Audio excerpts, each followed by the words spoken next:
Love hinders death. Love is life.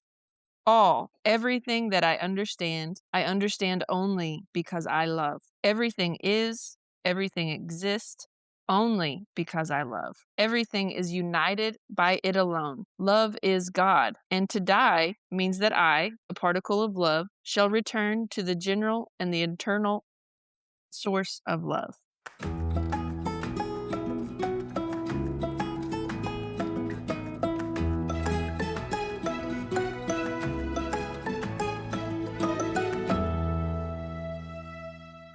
And welcome to the Recap Book Chat.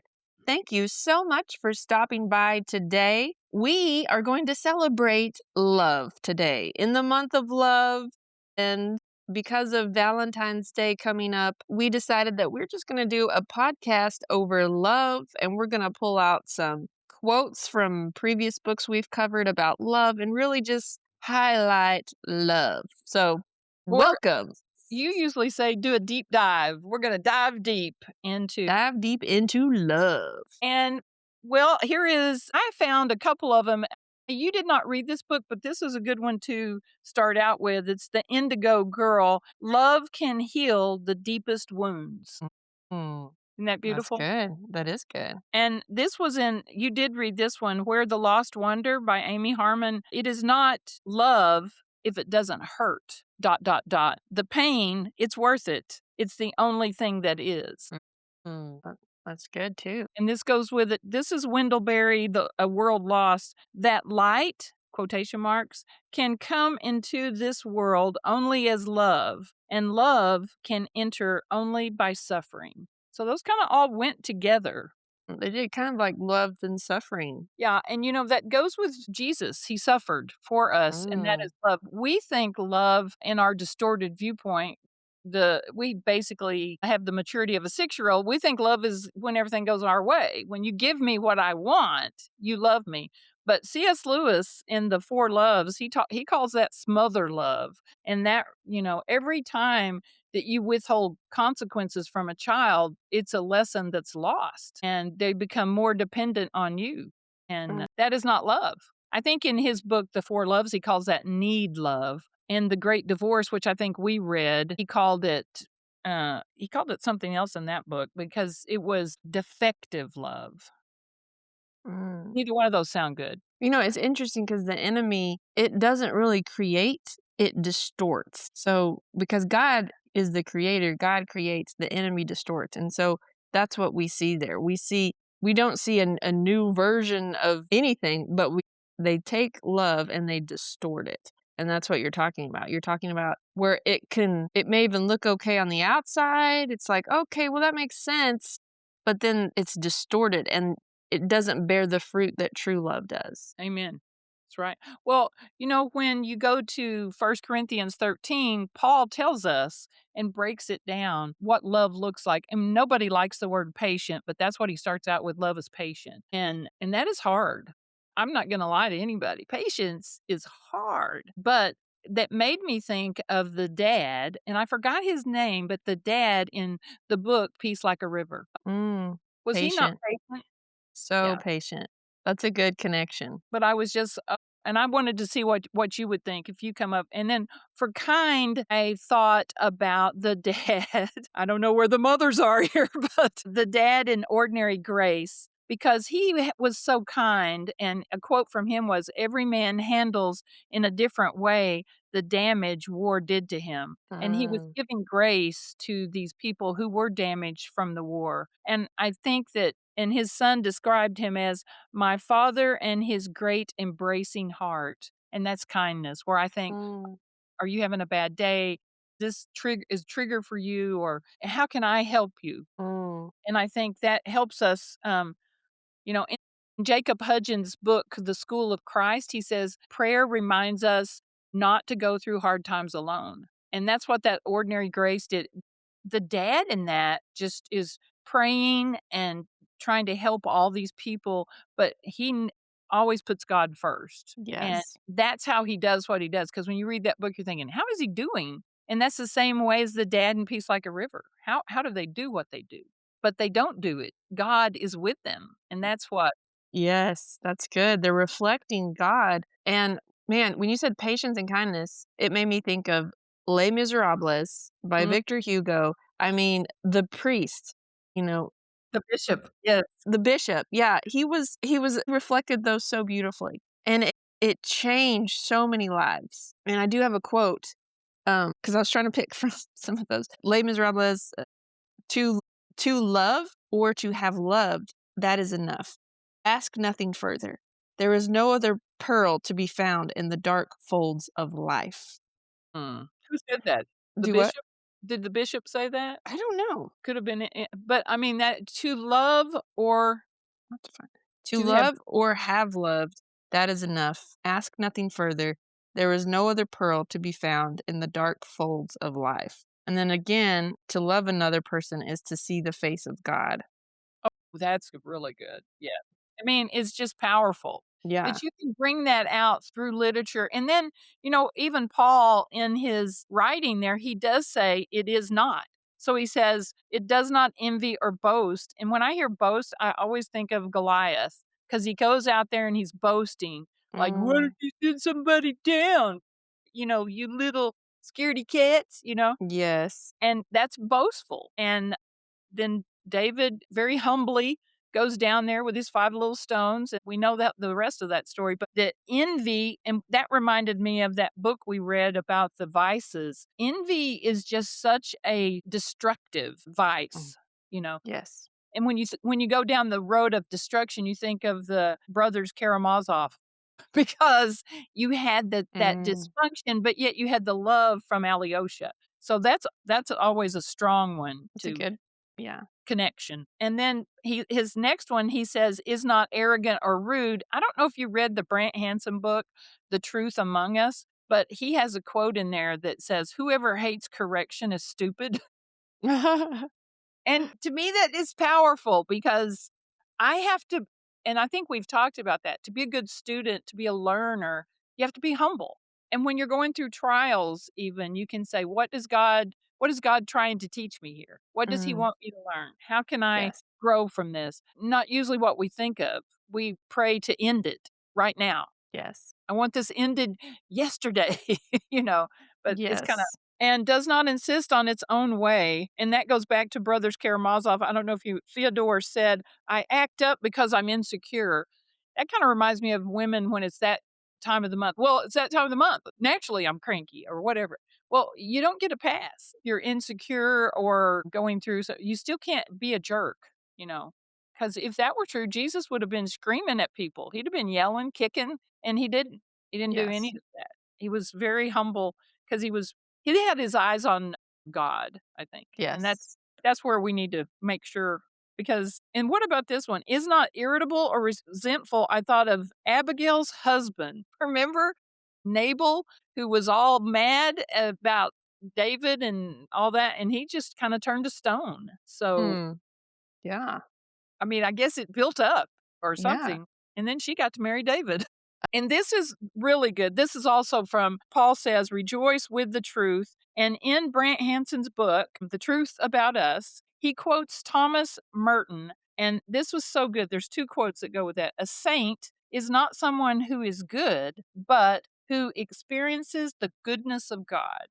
And that Mm. connects with the bishop in Les Miserables, because you That's good already for my word receive too. Yeah. yes, it is. And So then the last one, also from Thomas Merton, the to penetrate the truth of how utterly unimportant we are is the only thing that can set us free to enjoy true happiness. which is humility. Mhm. You have to be humble to be happy, Yeah. is Oh, what I that's hear that saying.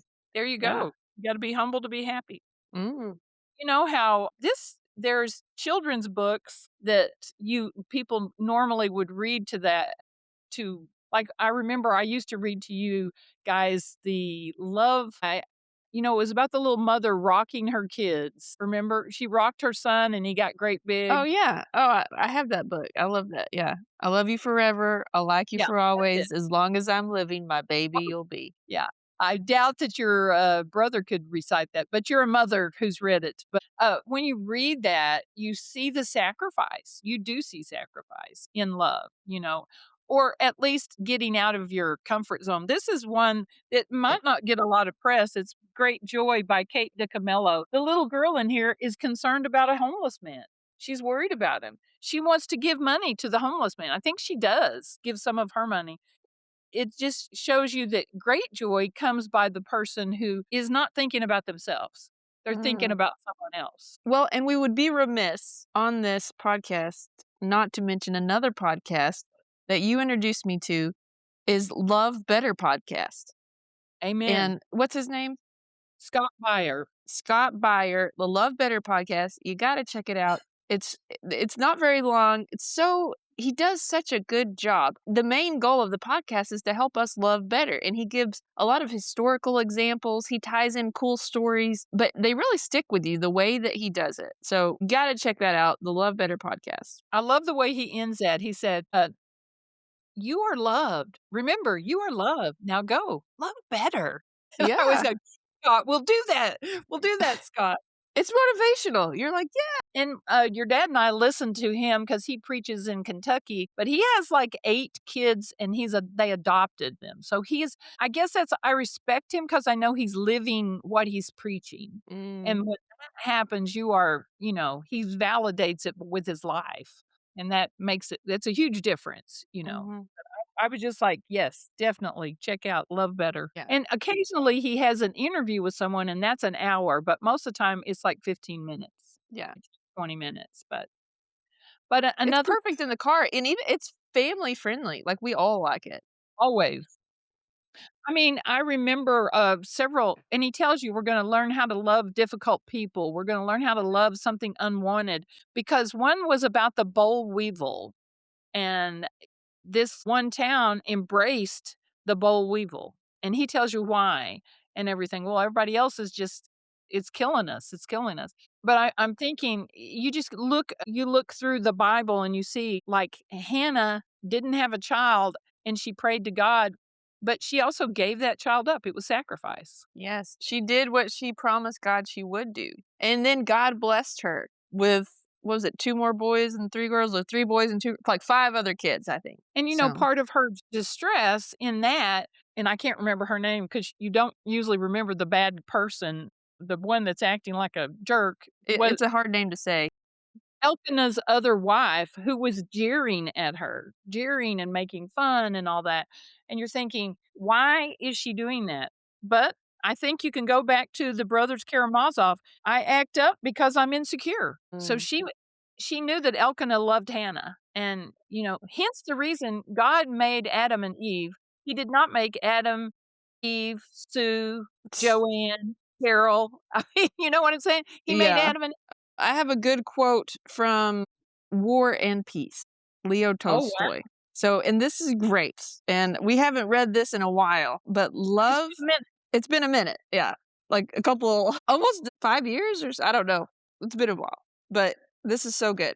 Love hinders death. Love is life. All everything that I understand only because I love. Everything is, everything exists only because I love. Everything is united by it alone. Love is God. And to die means that I, a particle of love, shall return to the general and the eternal source of love. I mean, isn't that good? I was just like, wow, Beautiful. Tolstoy, you nailed it. Actually, I have chill bumps. That is so good. I have chill bumps. I know people I've actually seen people on YouTube saying they tried to read it and couldn't. They tried to read it and couldn't because it's just too hard. Well, it is hard, but usually it'll be worth it. I would say get a friend. You only just get one person because it was just you and I. We read it and plowed through it, Mhm. and and you and I, we both being girls, we did not appreciate the battles. Yes. But there's a difference he's writing to everyone, just like Gone with the Wind. Well, your brother and your dad, they like the battle scenes. Yeah, like your brother Yeah. saying, "Oh, no, where that's at. I know that battle." And they're all about where did it happen and all this. And we're about the love story. Yeah, Okay, I let's get remember us talking. It's like, okay, so far we're just war. We want some peace. Where's the peace part? And finally, you do get to that, but man, he's a masterful, and I don't know if we're gonna have that with any any current writers anymore because he had time to sit in silence. He did not have notifications, ding, ding. He didn't have to clear out spam on his phone or you know what I'm saying?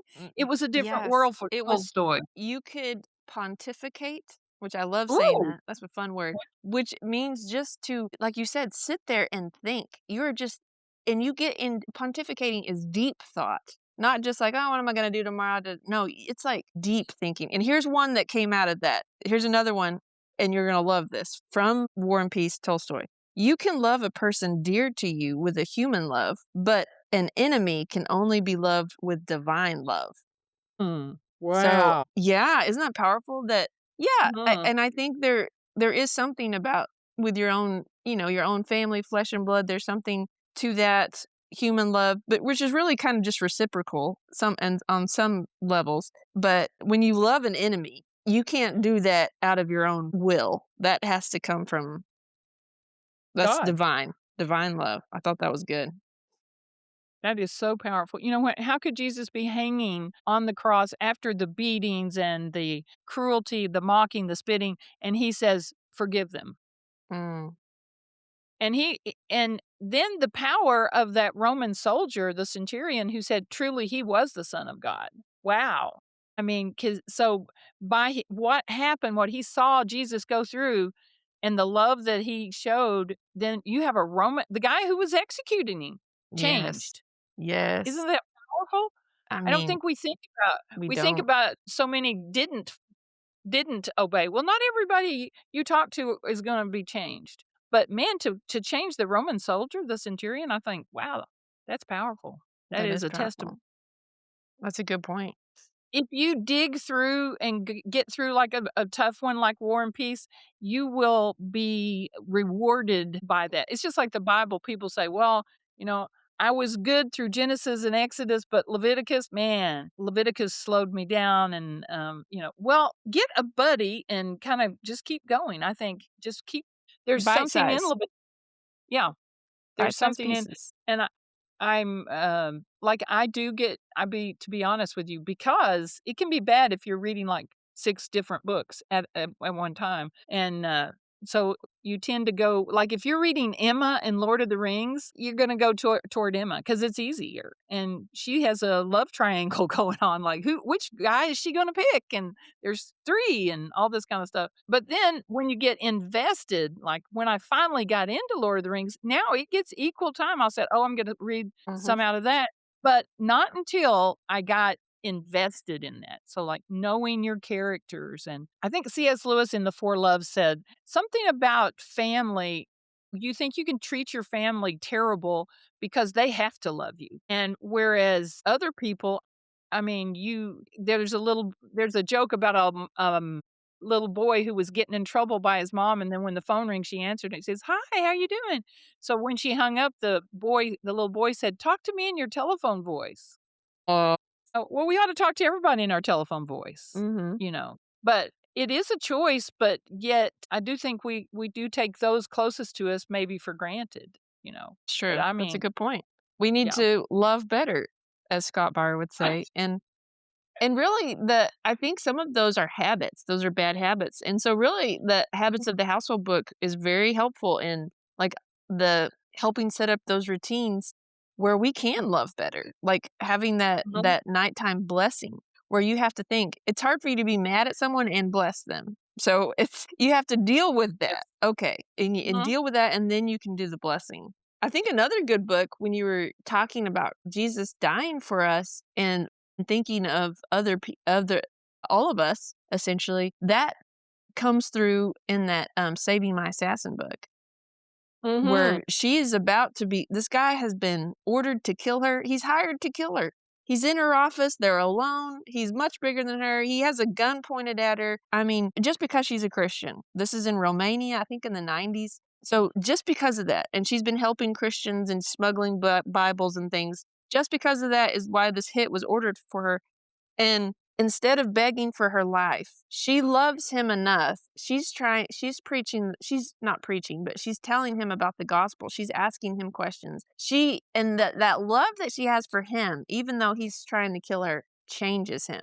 and it's just Mhm. amazing. I'm like, "That is love. That is love." So, if you haven't read that, another one, Saving My Assassin, true story, beautiful. So well done. So true. And when you think about it being a true story, you're like, and when you think about, and I had this book, it's called With Open Hands. I think that's how love is. God wants us to live with open hands instead of Mm, clutching things. So that there comes the sacrifice, that I can't hold on to this. Even my love for you as a parent, at one point I had to let you go. And that's what my job was, to let you go. Well, and God understood that because he let his son go.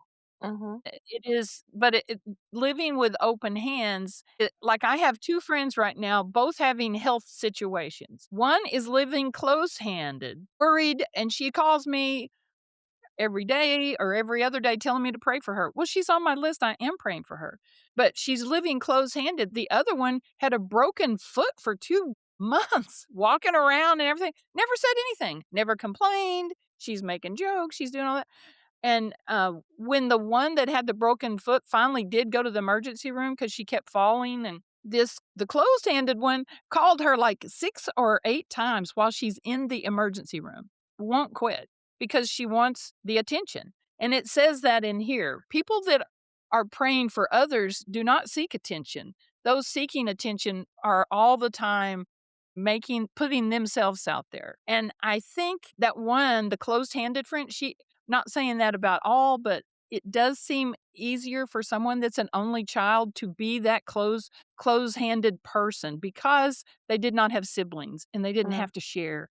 And not that she couldn't, but she was an only child and she just wants all the attention. And in the book I read about the gift of failure, it says that if we don't let our kids fail, if we don't let them learn, every lesson could be a lesson learned when they're failing, but if we zoom in and rescue them, then they've lost that lesson. So I don't know if she had a lot of rescuing from her parents or something, but I mean, I feel for her because she's very fearful. And that is the opposite of love.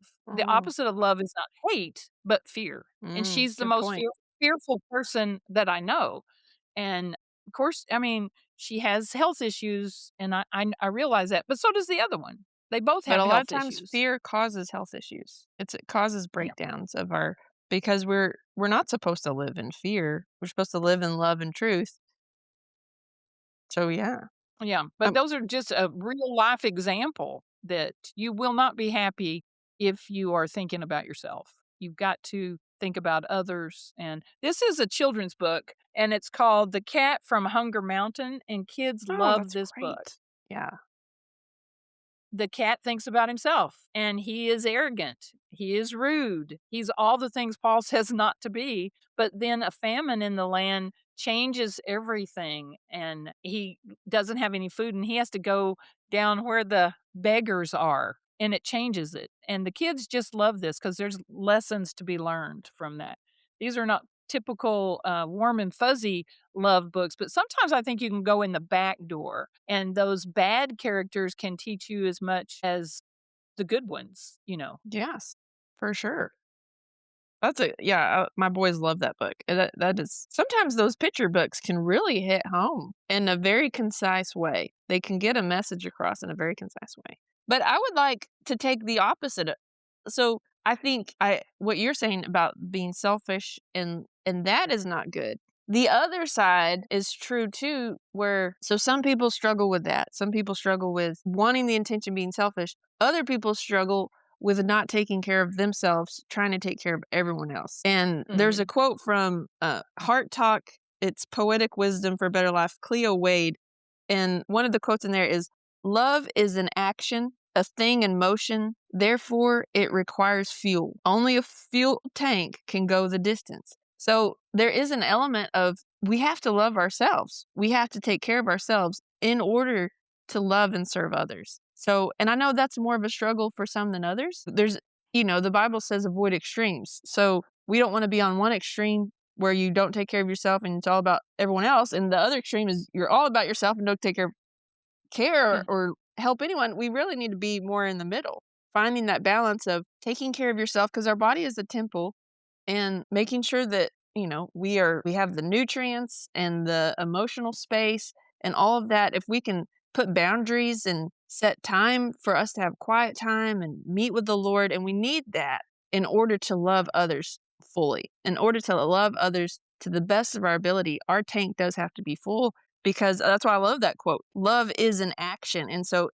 anything in action does require fuel. So we have to be sure that we are filling our tank essentially, or letting God fill our tank, but making sure we're creating a space where that can happen. And she had another good quote, but real love only exists outside of our comfort zone.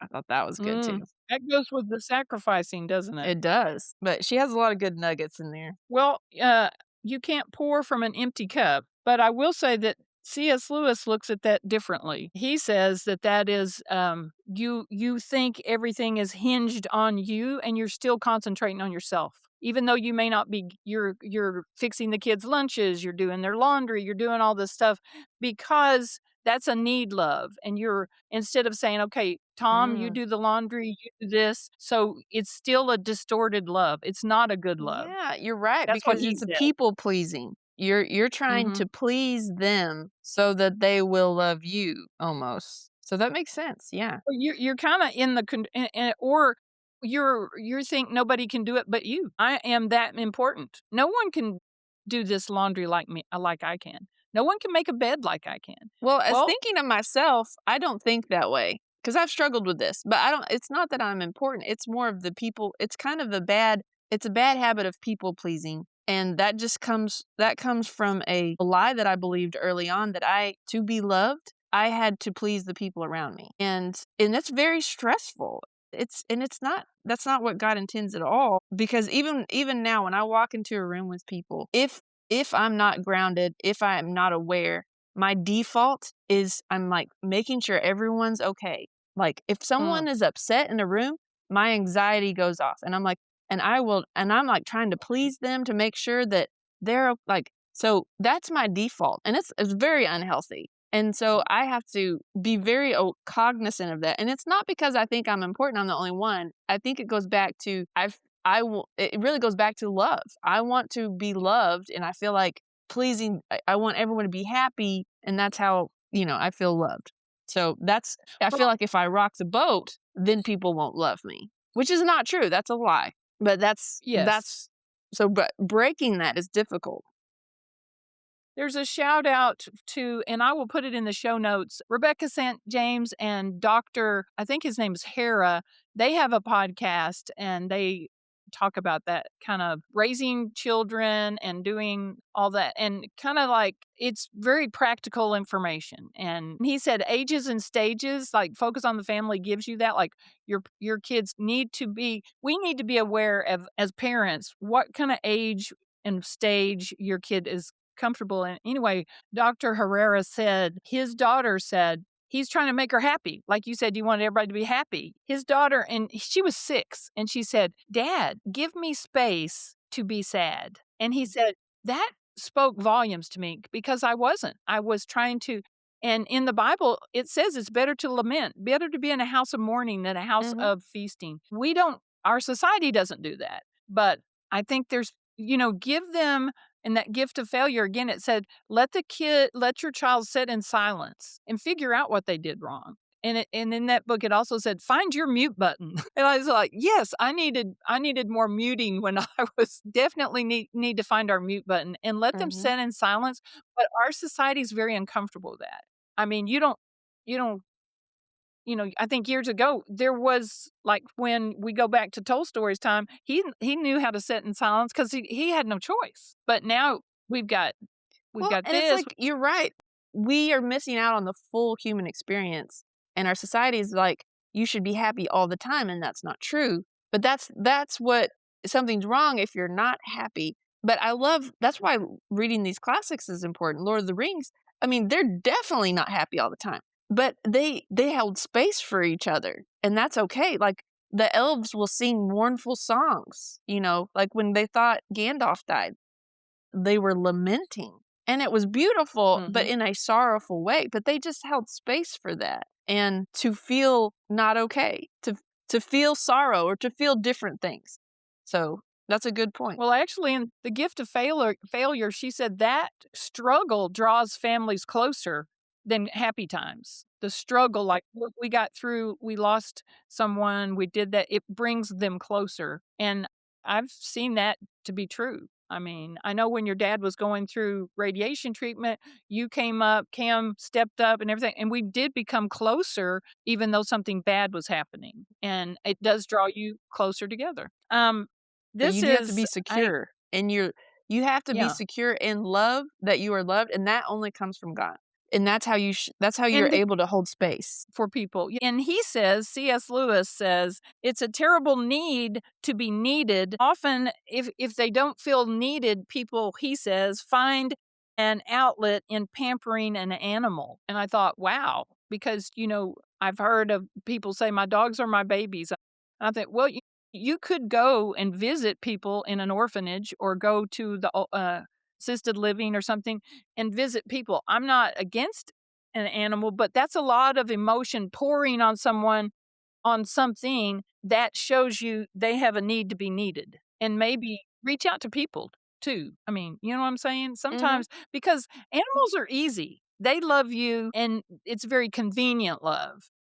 When you love people, yeah, it's going to get dicey. You're going to What have to was be that joke? inconvenient. Remember that one joke, if I something about if I put my dog in the back of my trunk all day and I'll let him out, he's so happy to see me. But if I did the same thing with my wife, she would. Something like that. Yeah. I think I The butchered it, but you dogs get the idea. Yeah. Forgiving. Yeah, I do think that, if we wanna be uncomfortable. I love that quote that you said about real love only exists outside of our comfort zone, and that's what Jesus tells us to deny ourself and pick up our cross and follow him. Does that sound like fun? No, and First Corinthians Peter was 13 is go ahead. outside our comfort zone. Yeah, the whole thing is outside. Mm, I mean, it starts off hard. Love is patient. You're like, "Okay, whoa, Paul." Oh.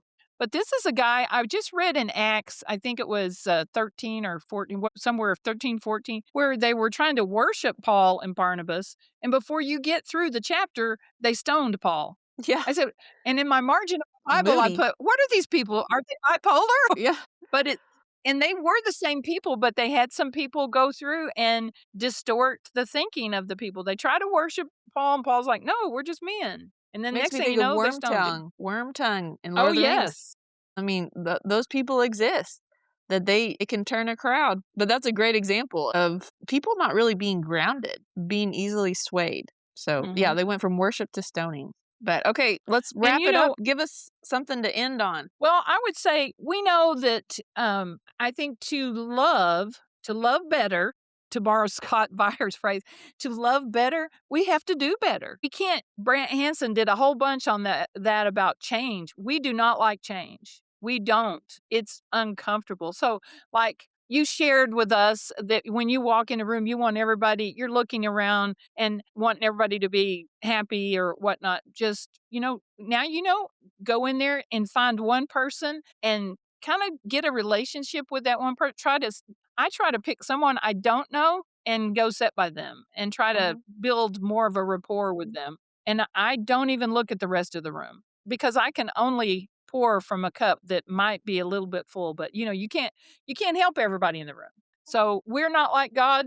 We are limited and God is a God of enough and he's given us enough that we could kind Well, of he's make a a God of patchwork quilt abundance, out of though. what love is.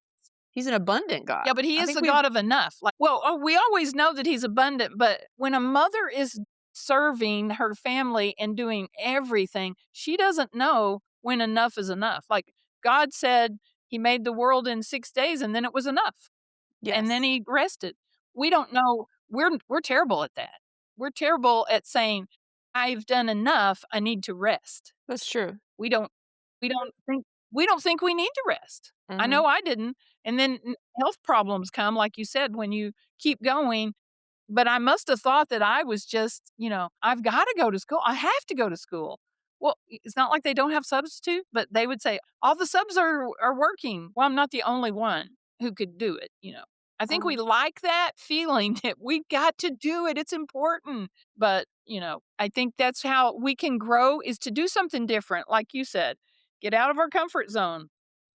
and do something, that and what to do something. I think it was Jonathan Storment, he's a preacher I listened to from Arkansas. Do something that no one knows about but you. Maybe buy someone a coffee, don't even say anything. Or I think just to look outside ourselves. Maybe you see someone having a struggle and maybe don't do much, but just I'm not saying I was just thinking coffee because I was wanting some coffee, but whatever, but could be a book. I know a great give someone a book. I've given the Brant Hanson's Unoffendable book. Theo of Mhm. Golden would be another great book to give someone to brighten their day. Or another way to show love is send them a text. I hope you have a blessed day. And maybe send a funny picture of your family if there's someone in the family. That would be a couple of my suggestions. What about you? Well, I have a quote, for Les Miserables by Victor Hugo. The supreme happiness of life is the conviction that we are loved. Loved for ourselves, say rather, loved in spite of ourselves. So take that and just know that you are loved. I think that is so important. I think there's a lot of people walking around that don't feel loved. And I think God is love, and knowing you are loved is transformational. So if that's the only thing you get from this, take away that you are loved. And we can't love unless we have first been loved and realized that. So that's we can love because God first loved us. So sometimes we just don't understand that, but you are loved, and then go out and love others. And that is a wrap That on sounds love. and we hope you have a lovely February, a lovely Valentine's Day, and spread love. And we are blessed to have you join us, and we hope that you are spreading the love of reading and the love of love. I guess we can say The the love of love of others, love. the love of God. Let's connect and Reflect. We'll catch you on the next one.